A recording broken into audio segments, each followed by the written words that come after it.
Hello everyone, my name is Nick or Catalyst, and this is the next installment of the How Not to Suck series for Battlefield 1. And today we'll be covering the Assault class, but before the video starts, just a few things to discuss. First of which, if you are finding this video after one of the previous episodes of the series, this is the same series, don't worry.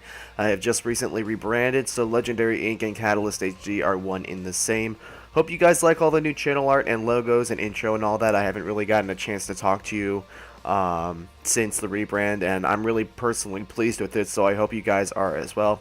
Secondly, thank you all for 450 subscribers. The channel keeps growing every day, and I'm really happy about that, so thank you for all your support.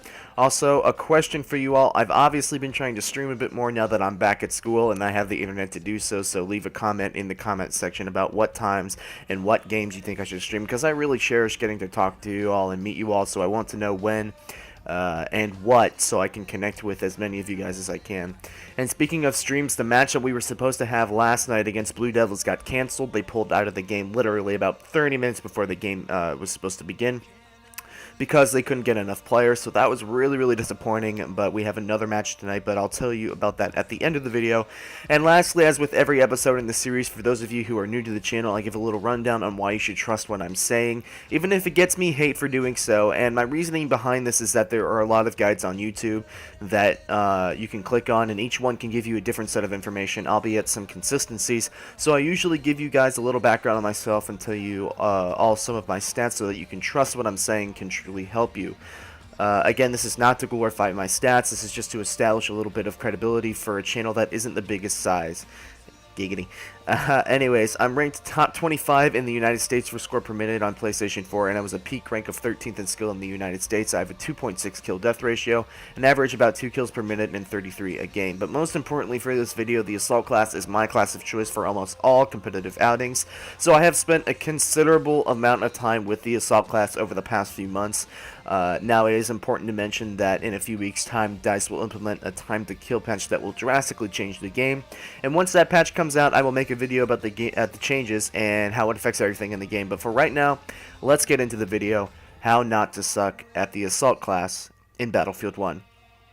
So the reason I've saved the Assault class for last is because it's the easiest class to use in the game, in my opinion. And this should be a very straightforward episode. I mean, how many people have you seen run this setup in game? Hell Regal, AT Rocket, AT Nade. It is the casual player's go-to class. So a lot of this video is going to be focused more on general suggestions than past episodes, and that's because the Assault class itself doesn't really have a high skill gap because the weapons are so strong at the moment. So in a way, it makes the Assault class a very difficult class to cover, and we'll make this a shorter episode because there isn't really anything I can tell you that will be game changing. So I suppose we should start with how to use the Assault class. This is your aggressive class. This is the class that you are going to want to use and get into people's faces with and win gunfights. This is the class to use on massive flanks, to get behind people and get important kills and attack tanks, of which is the main purpose of the Assault class. And that's one of the main misconceptions of the Assault class, or I guess rather one of the main problems with some of the players that play Assault, is that they take a look at the Assault class and they see all the DPS gadgets and decide to use them against infantry when you really need to be using them on tanks and light vehicles. I see all the time players that immediately use their AT grenades on infantry, contributing to the awful grenade spam in this game.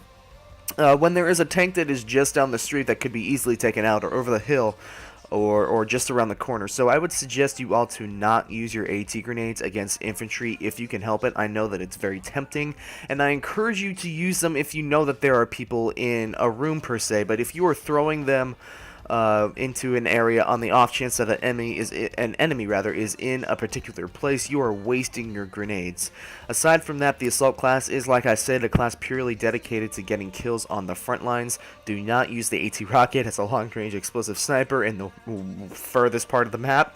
Push the objective at all times. If you are a more passive player, then I would advise you to not play the Assault class, not only because the guns are for the most part close range, but because that passive play goes for playing against tanks, and I think you need to be naturally aggressive to truly play this class well. Moving on, let's talk about some of the weapons in the Assault class here, because the Assault class has the strongest weapons in the game, in my opinion. The Hell Regal Factory has been the best fully automatic weapon in the game since launch, and even after multiple nerfs. it's still very strong, and I think that is why you see it so much in pubs. It is the casual player's weapon of choice, but that's not saying much because it clearly is everyone's weapon of choice when playing Assault. Including mine in competitive play. The new time to kill patch coming in the next few weeks will greatly change the Hellregal, however. There is going to be a lot more recoil to deal with, and the effective range is going to be knocked down a bit. So I think that the Rebay roll actually will take the place of the Hellregal as that big pub kind of medium range assault gun, because the Rebay roll is going to get a nice upgrade in the time to kill patch, which, speaking of that gun, it is right now a nice substitute for the Hellregal if you are looking for something a little bit different, and it comes with a bipod, so if you're looking for a more passive weapon that you can laser people with from a decent range, kind of a bridge from the support class and the assault class together, the Rebay roll is a great choice for you. If you like up and close combat, then the Automatico is my suggestion for you to use, specifically the Storm variant, because you get a grip on the weapon, and that greatly decreases your recoil to get kills at longer ranges. And besides, what you think, the hipfire is still incredibly strong on the Storm variant, so you aren't taking too much of a hit in comparison to what the other variants offer. The Hellregal defensive is okay. I wouldn't use it personally because the extra 60 rounds and the optical sight don't offer you more of an advantage than just using the regular factory version, and the Hellregal doesn't have fast enough bullet speed for the bipod to be truly effective. So what about shotguns? Well, I'd advise you to not use shotguns if you can help it, and that's not me hating on shotguns as much as I dislike them. I think, much like using the Martini Henry for the Scout class, the one-shot kill potential that a shotgun provides entices players to form bad gameplay habits. For instance, rushing enemies when you are outnumbered, being overly aggressive, gaining tunnel vision on certain players, and other reasons along the same plane of thought. The community also widely believes that shotguns also received a considerable nerf about a month or so ago, but even though it wasn't confirmed by DICE, people still seem to believe that the shotguns have taken a hit, including myself. Of course, you can use shotguns and do decently well, but I'd strongly advise against it. Moving on to the gadgets, of which we talked a little bit about before, I'd highly suggest that you run the AT rocket regardless of the second gadget that you run, because the AT rocket has multiple uses besides destroying tanks, which is obviously what I suggest that you do with it primarily, of course, but in addition to that, it does serve as a great way to blow open houses, windows, and walls to get people that are behind cover. In addition to that, it can be used almost as an explosive sniper rifle with splash damage. I know I said earlier that you shouldn't be doing that, but I just want you all to avoid going in the back of the map and using the AT rocket, and I know that sounds like a well-duh statement, but I have seen it before, so I might as well say it. So firing a round or two up into a building or into its tight space can nab you a kill or two.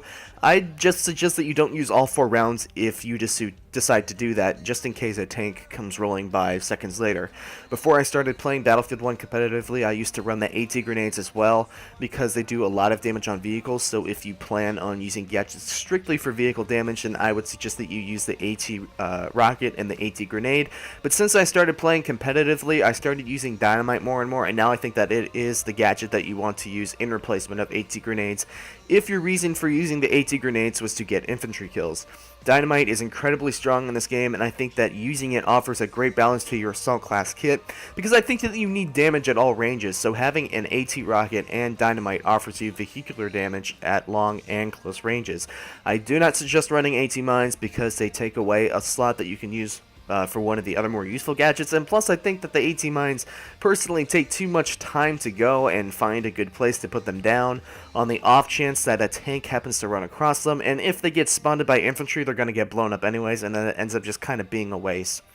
And that wraps up this episode of How Not to Suck in Battlefield 1. Next time I'll be doing part 3 of How Not to Suck at sniping, so I'm sure a lot of you will be looking forward to that. Tonight, Wham will be playing the Regime in an official match for the tournament. Tonight of the 27th, I believe it is, of January at 10 p.m. and I'll be streaming it, so I hope you all can tune in and watch the stream and support me and the rest of the guys, and I'll be posting a hype video later in the day for that match. I hope you all enjoyed this video. If you did, drop a like on the video, and if you are new, subscribe for more content. Thank you all so much for watching. My name is Nigger Catalyst, and if I don't see you tonight, I will definitely see you all another time.